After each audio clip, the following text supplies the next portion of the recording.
আসসালামু আলাইকুম। আশা করি আপনারা সবাই ভালো আছেন। আজকের এই ভিডিওতে আমরা শিখব অটোক্যাডের সবচেয়ে গুরুত্বপূর্ণ সেটআপ ও সেটিং, যাকে টেকনিক্যালভাবে ড্রয়িং সেটআপ বলা হয়। কোনো ড্রয়িং শুরু করার আগে যদি এই সেটিংগুলো সঠিকভাবে করা না হয়, তাহলে আপনার পুরো ড্রয়িংয়ের মাপ, স্কেল এবং ডাইমেনশন সব কিছুতেই সমস্যা দেখা দিতে পারে। এই ভিডিওতে আমরা ধাপে ধাপে প্রত্যেকটি সেটআপ ও সেটিং শিখব। প্রথমে আমরা ওয়ার্ক স্পেস সেটআপ করব। স্ক্রিনের উপরের ডান পাশে আপনি একটি গিয়ার আইকন অথবা ওয়ার্ক স্পেস সুইচিং অপশন দেখতে পাচ্ছেন। এখানে ক্লিক করলে বিভিন্ন ওয়ার্ক স্পেস অপশন দেখতে পাবেন। আমরা যেহেতু এখন বেসিক 2D ড্রয়িং শিখব, তাই drafting and annotation work space select করব। দেখুন এখানে drafting and annotation work space select করা আছে। এখানে ক্লিক করুন। এটি সিলেক্ট করার সাথে সাথে drawing, modify, annotation, layer, block, properties, group, unit, clipboard, view, প্রয়োজনীয় সব টুল সুন্দরভাবে সাজানো অবস্থায় চলে আসবে।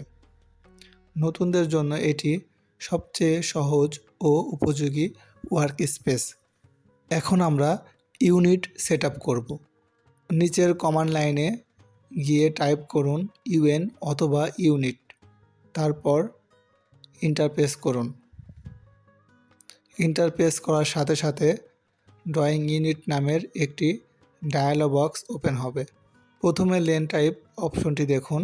এখানে দেখতে পাচ্ছেন architectural, decimal, engineering, functional and scientific, এই 5টি ধরন রয়েছে। আপনি যদি ফিট বা ইঞ্চিতে ড্রয়িং করতে চান, তাহলে ইঞ্জিনিয়ারিং অথবা আর্কিটেকচারাল সিলেক্ট করতে হবে।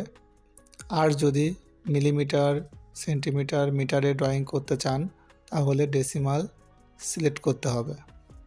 আমরা যেহেতু ইঞ্চিতে ড্রয়িং করব, তাই ইঞ্জিনিয়ারিং সিলেক্ট করব। এখন প্রেসিশন সেট করব। প্রেসিশন মানে হলো দশমিকের পর কয়টি সংখ্যা দেখাবে। সাধারণভাবে দশমিকের পর 2টি বা 3টি সংখ্যা ব্যবহার করলে যথেষ্ট। আমরা 2টি সংখ্যা ব্যবহার করব। সিলেক্ট করুন 0.00।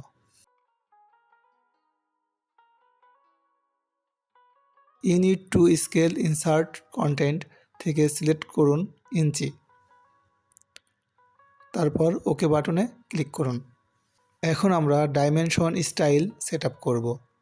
কমান্ড লাইনে টাইপ করুন ডি অথবা ডাইমেনশন স্টাইল, তারপর এন্টার প্রেস করুন। এতে করে ডাইমেনশন স্টাইল ম্যানেজার ওপেন হবে।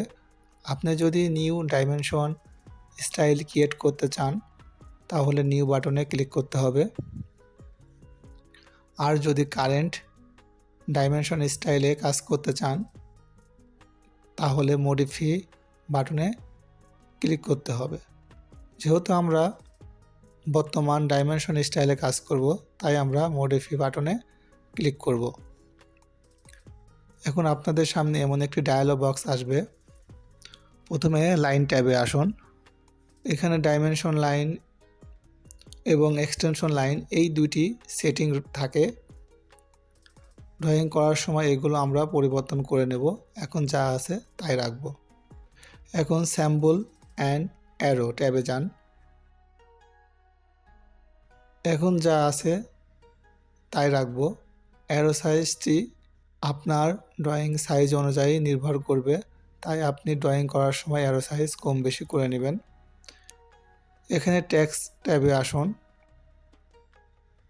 এখানে সবচেয়ে গুরুত্বপূর্ণ হলো টেক্সট হাইট। এটি আপনার ড্রয়িং সাইজ অনুযায়ী নির্ভর করবে, তাই আপনি ড্রয়িং করার সময় কম বেশি করে নেবেন।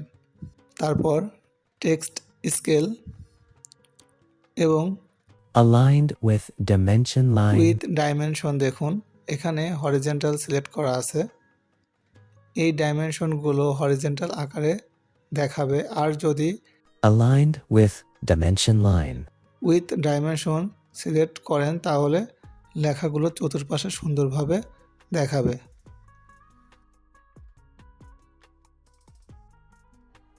এখন ফিট ট্যাবে যান।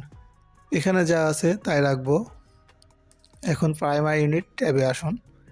ইউনিট ফরম্যাট রাখুন ইঞ্জিনিয়ারিং, প্রেসিশন রাখুন 0.00, তারপর 0 সুপারসেশন থেকে 0 ফিট 0 ইঞ্চি টিক মার্ক উঠিয়ে দিন এবং ওকে ক্লিক করুন। এরপর সেট কারেন্ট ক্লিক করুন এবং ক্লোজ করে বের হয়ে আসুন। আমাদের ইউনিট সেটিং হয়ে গেছে। এখন আমরা লিমিট সেট আপ করব।